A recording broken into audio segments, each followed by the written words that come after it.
저라면 이렇게 답변을 할 것 같습니다. 예를 들면 여성이 결혼을 하게 된다면 어려운 점이 많이 있을 것 같습니다. 여러분, 탑승을 환영합니다. 토론 면접은 외국 항공사에서는 옛날부터 시행을 하고 있었는데요. 여러분, 어떻게 하면 토론 면접에 합격을 할 수 있는지 궁금하실 텐데요. 저는 5개 이상의 항공사에 합격을 한 경험이 있습니다. 정말 다양한 토론 면접에 경험이 있는데요. 첫 번째로 가장 중요한 점은요, 앉아서 볼 때는 또 앉은 자세가 굉장히 신경이 쓰이는 경우가 많이 있습니다. 그렇기 때문에 여러분들이 어떻게 하면 승무원을 준비할 때 토론 면접에 굉장히 신경을 많이 썼던 것 같습니다. 토론 면접은 면접관으로서 여러분들이 승무원의 자질이 있는지 없는지를 검증할 수 있는 앉은 자세에서부터 상대방의 이야기를 경청하는지, 그리고 표정, 자세, 평소의 태도들이 많이 나옵니다. 그렇기 때문에 면접관이 체크를 할 수 있는 부분이 너무 쉬운데요. 남들보다 조금 오버한다고 할 수 있겠지만은 이 부분은 메르비안 법칙을 보시면 시각적인 효과가 굉장히 중요하다는 것을 알 수 있습니다. 면접관은 먼저 답변보다는 자세를 굉장히 중요시하거든요. 하는 화법과 대답이 되겠습니다. 대답으로는 여러분들이 굉장히 어려워하시는 부분이 찬반 토론입니다. 찬성 반대를 그룹을 나누어서 A그룹은 B그룹에게는 반대에 대한 답변을 하라는 지시를 해줍니다. 면접에 대한 질문도 굉장히 다양한데요. 가장 일반적으로 나왔던 질문들은 사회 이슈나 불평등, 여러 가지 좀 최근 이슈들을 토대로 면접을 진행을 해왔습니다. 한 가지 예시를 들어드리면, 여자는 결혼을 한 후에 일을 해야 할까요? 라는 질문에 대한 토론을 했던 적이 있었습니다. 찬성은 여성이 결혼을 한 뒤에 사회생활을 해야 할까요? 라는 질문이 있었습니다. 남녀 평등에 관한 그런 질문들도 있었습니다. 찬성은 결혼한 후에 여성은 사회활동을 해야 한다 라는 질문이겠죠? 라는 A그룹이 주어집니다. B그룹은 여성이 결혼을 한 후에 사회활동을 하면 안 된다 라는 답을 빠르게 여러분이 브레인스토밍을 하셔서 답변을 도출해내야 하는 부분입니다. 조금 쉬운 부분 같은 경우에는 파트너를 주어주고 A그룹끼리 그리고 B그룹끼리 토론을 하라는 시간을 주어주기도 합니다. 토론을 하라고 시간을 주기도 합니다. 시간을 안 준다면 굉장히 어려운 부분이겠죠? 그러면 내 자신이 알아서 나의 답을 브레인스토밍을 하셔서 대답을 해야 하는 부분이라서 어려운 점이 많이 있습니다. 그렇다면 찬성은 긍정적인 대답이 도출이 되기 때문에 그렇게 어렵지는 않죠. 하지만 반대 그룹에 있는 분들은 굉장히 어려움을 많이 겪으십니다. 부정적인 답변이 도출이 되기 때문이죠. 그렇다면 제가 한번 어떻게 하면 토론 면접에 합격할 수 있는 답변인지 알려드릴까요? 먼저 여러분들이 찬성 반대에 대한 부분이기 때문에 반대 그룹에 있는 분들은 굉장히 민감한 사항들이 많죠. 왜냐하면 찬반이 나누어지면 상대방 그룹의 의견을 조금 반대를 하는 부분이 생기죠.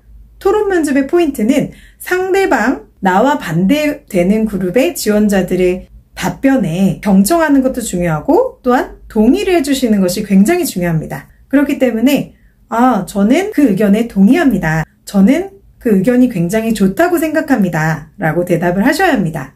그러면서 반대 의견을 제시를 하시는 것이 합격 답변이 되겠습니다.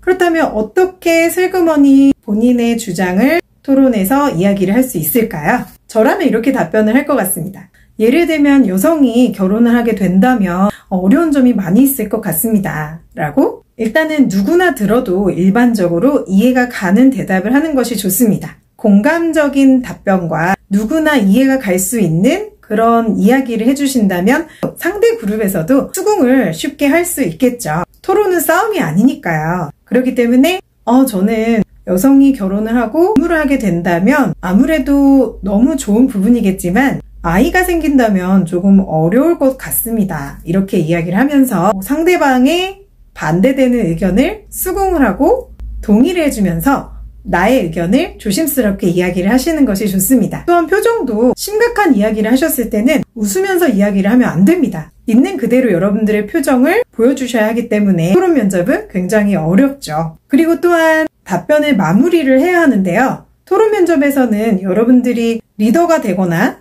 토론을 이끌어가는 한 명이 반드시 존재를 합니다. 그렇기 때문에 그 한 명이 여러분이 된다면 그룹을 이끌어가는데 말을 많이 하게 될 수밖에 없거든요. 하지만 여러분들이 만약에 리더가 된다면 많은 말을 그렇게 하신다면 탈락이 될 수도 있습니다. 진행자 역할을 하셔야 되는데 진행을 잘 못하게 된다면 또 탈락을 하실 수 있습니다. 그래서 누구도 토론 면접에서 진행자가 되고 싶어 하지 않는데요. 반대로 또 진행자가 된다면 좋은 점수를 받을 수도 있는 부분이 있습니다. 필기를 하는 항공사도 있는데요. 아마도 필기를 해서 발표를 해야 되는 부분도 있을 것입니다. 발표를 하게 된다면 항공사에 따라 다르지만 모든 멤버들에게 발표를 시키는 경우가 있고 지목을 해서 합격을 시킬 사람만 혹은 면접관이 합격을 시키고 싶은데 좀 애매한 사람 혹은 합격을 시킬지 말지 고민하는 사람이 발표를 하게 될 수도 있습니다. 그래서 발표를 하게 된다면 밝은 미소와 함께 승무원 자세로 발표를 해야 되는 부분이 있어서 토론 면접은 참 쉽지가 않습니다. 그렇다면 이제 나의 의견을 한 한두 줄 정도 이야기를 한다면 좋습니다. 그리고 동의하는 항상 자세를 취하면서 한두 마디도 못하신다면 탈락할 가능성이 굉장히 크겠죠. 눈치게임 아시죠? 눈치게임이나 참 다름이 없는 것 같습니다. 낄끼빠빠라고 하는데 낄 때 끼고 빠질 때 빠지는 게 굉장히 중요하거든요.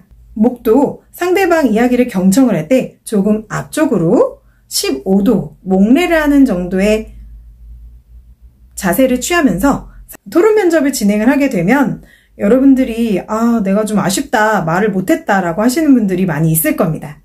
하지만 여러분들의 주장을 너무 내세우지 않고 또한 상대편을 디스하지 않고 경청하는 모습을 보여주었다면 반드시 합격할 수 있는 것이 토론 면접입니다.